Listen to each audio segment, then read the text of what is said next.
E aí pessoal, beleza? Professor Ítalo aqui de novo com vocês. E essa é mais uma videoaula do curso de Sistemas Pneumáticos. Nessa videoaula eu quero apresentar para vocês um estudo de caso utilizando aquelas notações de sequência de ativação e diagrama de trajeto em circuitos pneumáticos, como nós vimos na aula passada, beleza? Vamos lá. Vamos imaginar aqui que nós temos um caso de uma máquina em que nós possuímos o catálogo dela, mas a única informação que nos foi dada foi a sequência de ativação conforme está escrito aí: A mais, B mais, A menos, B menos. Ou seja, nós temos uma máquina com dois atuadores pneumáticos, em que o atuador A vai fazer um avanço, depois o atuador B também realiza um avanço. Feito isso, o atuador A retorna à sua posição inicial. Por último, o atuador B retorna à sua posição inicial. Então seria essa máquina de distribuição de caixas, por exemplo, em que nós temos os atuadores, mas precisamos definir o nosso circuito pneumático para realizar essa sequência de ativação, beleza?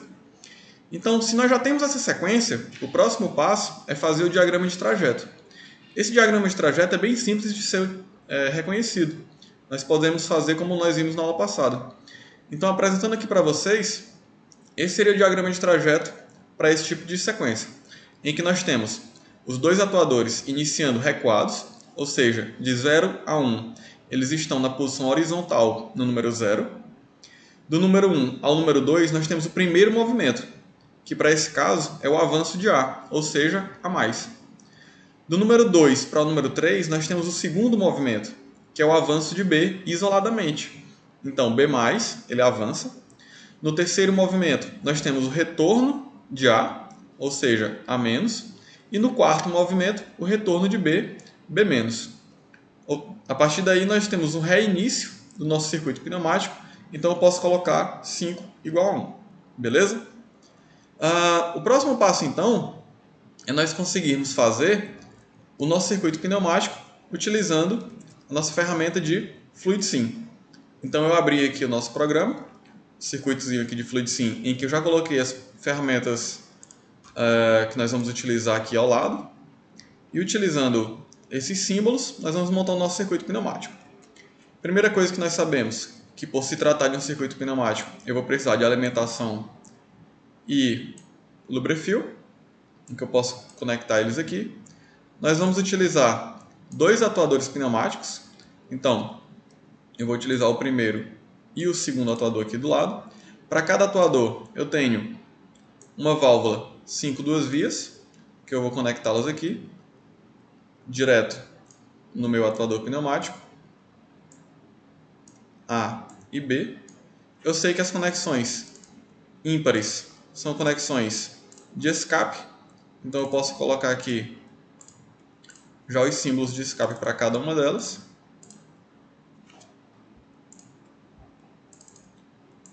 Nas conexões ímpares. Eu quero realizar o controle de velocidade desse meu atuador, então eu posso colocar, por exemplo, uma válvula reguladora de fluxo. Para esse caso, eu vou colocar um percentual de abertura de 50% no atuador 1.0 e no atuador 2.0 também.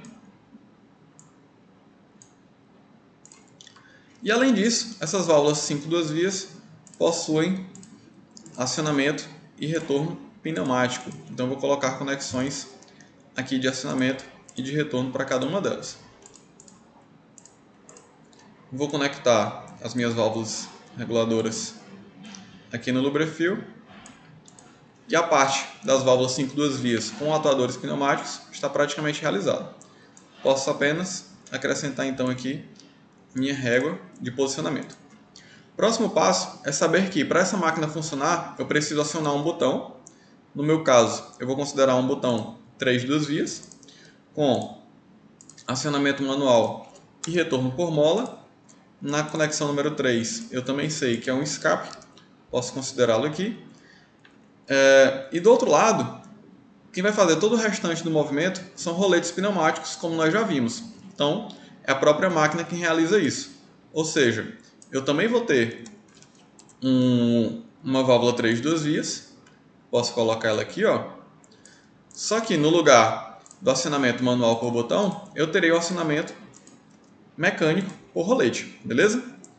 Então, eu terei um rolete que vai fazer o retorno de 1.0 e terei também um rolete que vai fazer o avanço de 2.0. Da mesma forma, do outro lado, eu posso considerar um rolete que vai fazer o retorno de 2.0.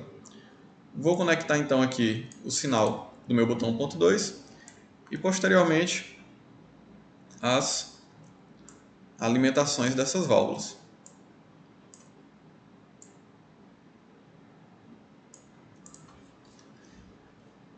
Eu vou aproximar mais aqui para ficar melhor da gente observar. Vamos colocar aqui. Então, esse aqui é o nosso circuito pneumático. O que me resta agora?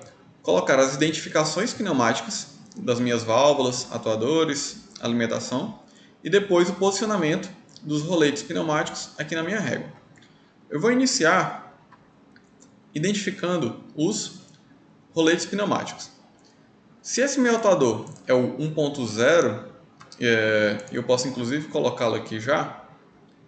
Eu vou buscar aqui uma ferramenta de texto para facilitar a visualização do nosso circuito. Eu vou identificá-lo como sendo 1.0. Vou colocar aqui, 1.0. O meu segundo atuador, eu sei que vai ser o 2.0, eu também posso identificá-lo. Eu sei que essa válvula de comando vai ser a 1.1, bem como essa segunda válvula de comando vai ser a 2.1. Esse botão de acionamento nós já vimos que vai ser o 1.2. O meu unidade de alimentação 0.1. E me restam agora os meus roletes de acionamento. Aqui no FluidSim nós devemos tomar bastante cuidado, e eu já falei isso para vocês em outro vídeo, mas não custa repetir, que essas etiquetas que eu coloquei até agora não servem para comando no meu aplicativo aqui, no meu software FluidSim. Quando eu precisar utilizar comandos aqui nos meus roletes, eu devo clicar 2 vezes aqui no rolete e identificá-los. Eu sei que aqui vai ser o rolete 1.3, porque ele faz o retorno do atuador 1.0. Esse outro vai ser o 2.2, porque faz o avanço do atuador 2.0. E esse aqui vai ser o 2.3, porque faz o retorno do atuador 2.0. Seguindo a nossa notação que nós havíamos visto lá na sequência de ativação, eu tenho A+, B+, A-, B-. Então nós devemos realizar essa sequência de ativação aqui para o nosso circuito pneumático. Ou seja, eu vou apertar o botão 1.2 até o ponto em que o atuador 1.0 vai avançar totalmente e deve tocar em um rolete. Esse rolete vai fazer o avanço do atuador 2.0, ou seja, ela deve tocar no rolete 2.2. Eu vou clicar aqui na régua e a etiqueta que eu devo colocar é o rolete 2.2 na última posição, ou seja, na posição 100 aqui do meu atuador pneumático. Você observa que aparece o número 2.2 no final do curso do meu atuador 1.0. Então, quando esse atuador avançar, ele vai tocar no rolete 2.2. O rolete 2.2 vai mandar um sinal de avanço para o 2.0. O próximo passo, então, é o retorno de A a menos. Ou seja, eu tenho que acionar o rolete 1.3. Então, eu clico 2 vezes aqui na régua e o meu rolete 1.3 deve ser um rolete de final de curso. Então, ele tem que estar na posição 100. Quando o atuador 2.0 avançar e tocar no rolete 1.3, o atuador 1.0 deve retornar. Ao retornar a menos, ele deve fazer o último comando, que é o comando de B-, ou seja, o rolete 2.3. Então, eu clico novamente aqui na régua e eu sei que o rolete 2.3 está na posição inicial 0. Então, você pode observar aqui que nós temos a posição dos 3 roletes que nós estamos utilizando aqui. 1.3 é um rolete de final de curso, o 2.2 também é um rolete de final de curso e o 2.3 é um rolete de início de curso, porque ele está aqui no início da nossa régua. Vamos ver como é que isso acontece? Vou dar início aqui no meu circuito. A gente observa as mangueiras que estão com pressão, não tem nenhum problema. Eu posso acionar o meu circuito e eu tenho o avanço de A+, B+, depois A-, e por último, B-. Posso finalizar o meu circuito, está tudo funcionando como eu gostaria. A ferramenta nova que nós vamos utilizar aqui é o diagrama de trajeto. Então, eu vou diminuir aqui um pouco a resolução, vou acrescentar o meu diagrama de trajeto aqui, ó, e eu vou adicionar os componentes que eu preciso visualizar no meu diagrama de trajeto. Nesse caso, o atuador 1.0, eu posso arrastar ele aqui para dentro, bem como o atuador 2.0 também. Então aqui no meu diagrama, você observa que eu tenho um cilindro de duplação 1.0 que possui esse movimento. E aqui um cilindro de duplação 2.0 que possui esse movimento. Esse vai ser o nosso diagrama de trajeto, como nós vimos lá nos nossos slides. Nesse caso, o FluidSim ele trabalha com o diagrama de trajeto com base no tempo. Ou seja, quanto mais tempo isso demorar, maior vai ser a inclinação dessa reta. Eu vou diminuir aqui a velocidade do meu atuador, trabalhar com uma velocidade de 40%, para a gente observar melhor esse funcionamento.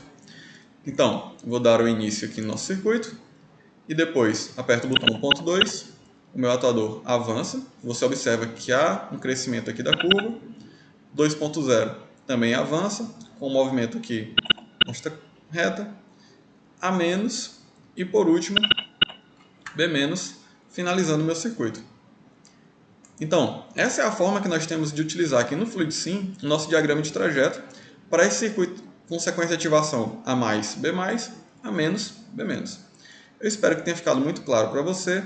Desejo bons estudos, que você possa exercitar cada vez mais e até as próximas aulas.